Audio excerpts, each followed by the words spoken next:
ఈ నెల 22న జనసేన పార్టీలో చేరుతున్నట్టు ప్రకటించారు మాజీ ఎమ్మెల్యే సామినేని ఉదయభాన్. తనతో పాటు వచ్చే వారితో కలిసి జనసేనలో చేరుతున్నట్టు ప్రకటించారు. వైసీపీలో విధానాలు నచ్చక రాజీనామా చేస్తున్నానని చెప్పారు. మంగళగిరిలోని జనసేన ఆఫీసుకు వెళ్లిన సామినేని ఉదయభాన్ పవన్ కళ్యాణ్తో సమావేశమై జనసేనలో చేరుతున్నట్టు ప్రకటించారు. రేపు మా కాన్స్టిట్యున్సీలో కార్యకర్తలు, వైఎస్ఆర్సీపీ నాయకులు, కార్యకర్తలు ముఖ్య సమావేశాన్ని ఏర్పాటు చేశాం. ఆ సమావేశంలో మరి వారికి కూడా నా యొక్క అభిప్రాయాన్ని వారికి కూడా తెలియజేసి నేను అక్కడే వారందరి సమక్షంలోనే వైఎస్ఆర్ పార్టీకి రాజీనామా చేస్తున్నాను.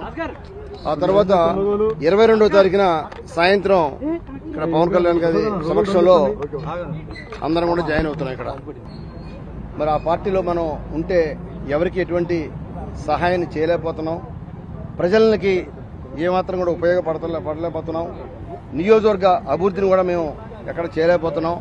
కాబట్టి ఇవన్నీ కూడా దృష్టిలో పెట్టుకుని మరి మా కార్యకర్తలు కూడా తెలియజేసి నా యొక్క అభిప్రాయాన్ని కూడా వారికి కూడా తెలియజేసి మరి నేను రేపు రాజీనామా ఇచ్చిన తర్వాత 22వ తారీఖున జనసేన పార్టీలో చేరడానికి నిర్ణయించుకున్నాను. మంగళగిరిలోని జనసేన ఆఫీసుకు వెళ్లారు వైసీపీ మాజీ ఎమ్మెల్యే సామినేని ఉదయభాన్. కాసేపట్లో పవన్ కళ్యాణ్తో భేటీ అయ్యారు. పవన్ను మర్యాదపూర్వకంగా కలిసేందుకు వెళ్తున్నట్టు చెప్పారు సామినేని ఉదయభాన్. రేపు వైసీపీకి రాజీనామా చేయనున్నట్టు ఇప్పటికే ప్రకటించారు ఆయన. మంగళగిరిలోని జనసేన పార్టీ ఆఫీసుకు వెళ్లారు మాజీ మంత్రి బాలినేని శ్రీనివాసరెడ్డి. పవన్ కళ్యాణ్తో భేటీ తర్వాత జనసేనలో చేరికపై ప్రకటించనున్నారు బాలినేని.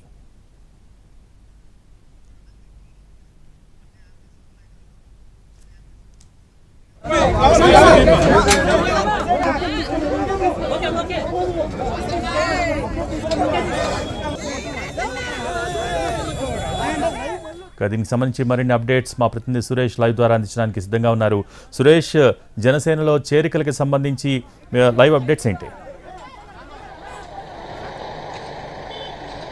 భోగి జనసేన పార్టీలోకి వైసీపీ నేతలు కొడుతున్న పరిస్థితి కనిపిస్తుంది. కాసేపటి క్రితమే మంగళగిరిలోని జనసేన పార్టీ కార్యాలయానికి వైసీపీ నేత సామినేని ఉదయభాన్ ఇక్కడికి రావటం, పవన్ కళ్యాణ్తో భేటీ అవటం జరిగాయి. ఏదైతే గత కొద్ది కాలంగా వైసీపీలో తాను ఇబ్బందులు పడుతున్నానని, గతంలో వైఎస్ఆర్ స్ఫూర్తితో తాను రాజకీయాల్లోకి వచ్చినప్పటికీ జగన్ తనను ప్రోత్సహించలేదని ఆయన మాట్లాడిన పరిస్థితి. అదేవిధంగా తనకు రాజకీయంగా ఎదిగే అవకాశం వచ్చినా జగన్ తనను ఎదగనివ్వలేదంటూ ఆయన ఆరోపించిన పరిస్థితి. రేపు కార్యకర్తలతో మాట్లాడిన అనంతరం 22వ తేదీ అధికారికంగా ఆయన జనసేన పార్టీలో చేరుతున్నట్టు ప్రకటించారు. అయితే మరోవైపు ఎవరైతే ప్రకాశం జిల్లాకు చెందిన వైసీపీ కీలక నేత మాజీ మంత్రి బాలినేని శ్రీనివాసరెడ్డి కూడా లాంఛనంగా జనసేన పార్టీలో చేరబోతున్నట్టు తెలుస్తుంది. కాసేపటి క్రితమే ఆయన కూడా పవన్ కళ్యాణ్తో భేటీ అయ్యేందుకు జనసేన కార్యాలయంలోకి వెళ్లారు. 4 గంటల 5 నిమిషాలకు పార్టీ కార్యాలయంలోకి బాలినేని శ్రీనివాసరెడ్డి వెళ్లిన పరిస్థితి.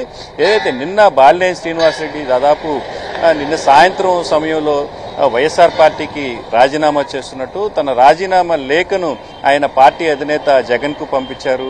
అదేవిధంగా ఏదైతే తాను పార్టీలో ఇబ్బందులు ఎంతవరకు ఎదుర్కొన్నాననే విషయాలను కూడా ఆయన కాసేపటి క్రితం మనకు మాట్లాడిన సందర్భంలో కూడా ఆయన చెప్పిన పరిస్థితి. తాను కేవలం ఆత్మాభిమానాన్ని చంపుకోలేకనే పార్టీ మారుతున్నట్లు ఆయన స్పష్టం చేసిన పరిస్థితి. గతంలో వైఎస్ఆర్ స్ఫూర్తితో తాను రాజకీయాలు చేశానని, అయినా ఆయన కుమారుడైన జగన్ కు ఆయనకు చాలా వ్యత్యాసం ఉందని మాత్రం ఆయన మాట్లాడిన పరిస్థితి.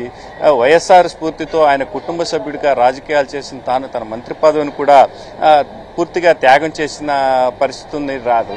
పదవులు ఆశించకుండా తన పార్టీలో చేరినప్పటికీ తనకు సముచిత ప్రాధాన్యత ఇవ్వలేదని చెప్పుకొచ్చారు. తన పనుల కోసం వెళ్లిన ప్రతిసారి తనకు పనులు చేయకపోగా బాలినేని అలిగాడంటూ తనపై విమర్శలు, రూమర్లు క్రియేట్ చేసిన పరిస్థితి అని చెప్తున్నారు. అదేవిధంగా ఆయన గత కొద్ది కాలంగా వైసీపీ అధినేత జగన్ పై తీవ్ర అసంతృప్తితో మాత్రం ఆయన ఉన్నారు. పూర్తి స్థాయిలో ఆయన పార్టీ కార్యక్రమాలకు ఫలితాల అనంతరం దూరంగా ఉన్న పరిస్థితి. గత కొద్ది కాలంగా ఆయన వైసీపీని వీడి జనసేనలోకి వెళ్తారని పెద్ద ఎత్తున ప్రచారం జరిగిన నేపథ్యంలో తాజాగా అనుకున్నట్లుగానే ఆయన జనసేనలోకి చేరేందుకు మాత్రం రంగం సిద్ధం చేసుకున్నట్లుగా తెలుస్తుంది.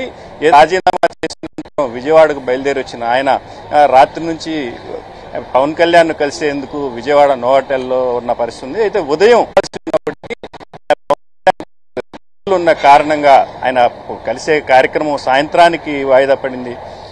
మొత్తం 4 గంటలకు ఆయన ప్రస్తుతం పవన్ కళ్యాణ్ కలిసేందుకు లోపలికి వెళ్లారు. దాదాపు గంటకు పైగా వాళ్ళిద్దరి మధ్య చర్చలు జరుగుతున్న పరిస్థితి. అయితే ఇప్పటికే తాను ఎటువంటి బేషరతుగా ఎటువంటి హామీలు తీసుకోకుండానే జనసేనలోకి వెళ్తున్నా అని బాలినేని శ్రీనివాసరెడ్డి స్పష్టం చేశారు. కేవలం ఆత్మాభిమానం చంపుకోలేక తన పార్టీ మారుతున్నాను తప్ప వేరే కారణాలేం లేవు, తనకు ఎటువంటి పదవులు ఎటువంటి హామీలు అవసరం లేదని ఆయన స్పష్టం చేసిన పరిస్థితి. ఎప్పుడైతే పవన్ కళ్యాణ్తో భేటీ అనంతరం ఆయన బయటకు వచ్చిన తర్వాత లాంఛనంగా ఎప్పుడు ఆయన అధికారికంగా జనసేన పార్టీలో చేరతారనే అంశాలు మాత్రం తెలిసే అవకాశం ఉంది. ఆయన కాసేపట్లో బయటకు వచ్చిన తరువాత ఏ రోజు ఆయన జనసేన పార్టీ కండువా కప్పుకుంటారనే విషయాలు మాత్రం మీడియాకి స్పష్టంగా చెప్తారని మాత్రం చెప్పిన